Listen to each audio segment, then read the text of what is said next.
This news update is brought to you by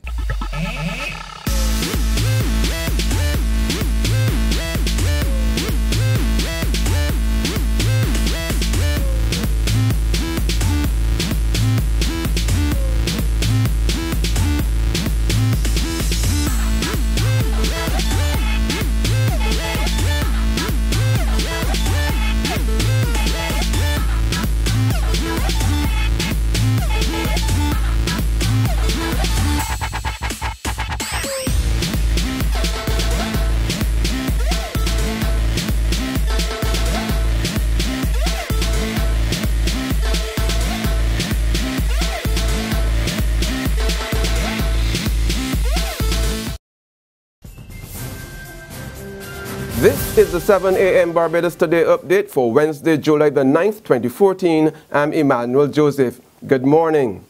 Government's $22 million injection to remedy the ills at the Queen Elizabeth Hospital is not the answer. So says former Minister of Health Donville Innes, as he underscored the need for a solution to fund the health care on the island. Addressing the matter in Parliament yesterday, Innes, who's Minister of Industry and Commerce, said the current woes are clear signs of critical issues which are not limited to the hospital alone, but involve the entire healthcare system. We have to look at a new model for financing healthcare in Barbados. What exists now, to my mind, is not sustainable. This situation where you're constantly at the mercy of the Treasury, their own cash flow challenges that occur from time to time. This also occurred in days of plenty, I must say. But there are times when you have voted or you've allocated, let's say $40 million for a quarter for the Queen Elizabeth Hospital. It's been approved by Parliament, etc. But then because of cash flow challenges within the Treasury, they may only get 15. But the hospital still has its suppliers to pay. And then that affects the relationship between suppliers and the hospital. So it may move from 30-day payment to 90-day situation. Credibility is affected. And that is, it is really a business that they're running, but they have no control over their own financing.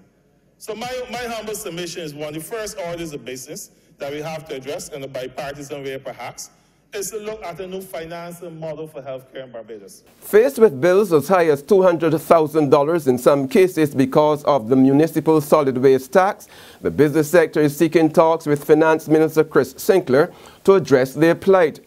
President of the Barbados Chamber of Commerce and Industry, Tracy Shuffler, says while they understand the government is trying to close the deficit, some businesses are simply not in a position to pay the tax.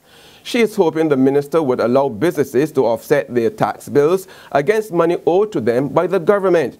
And in cases where the government does not owe a business, but the business can't meet the July 28th payment deadline, the Chamber will be asking for a waiver on the penalty and interest until the second payment is due at the end of December.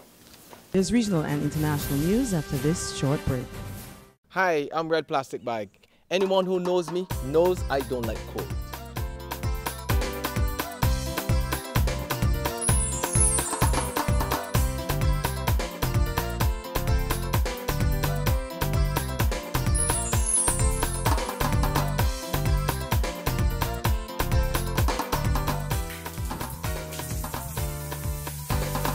Sunshine reigns in my country. I love it. Catch the sun power. In regional news now, one of Jamaica's most powerful private sector lobbies is suggesting the authorities consider importing a foreigner to replace the outgoing Commissioner of Police, Owen Ellington.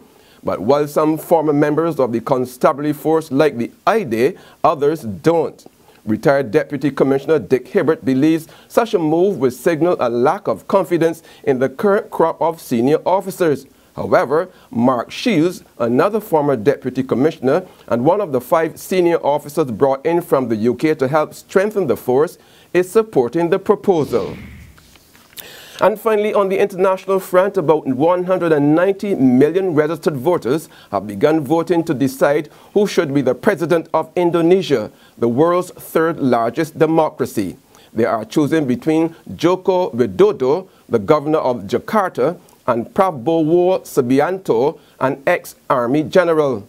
Opinion polls so far have suggested that it will be a very tight race. Official results will be announced on July 21st and 22nd, but independent and unofficial poll counts will be provided today and are known to be accurate.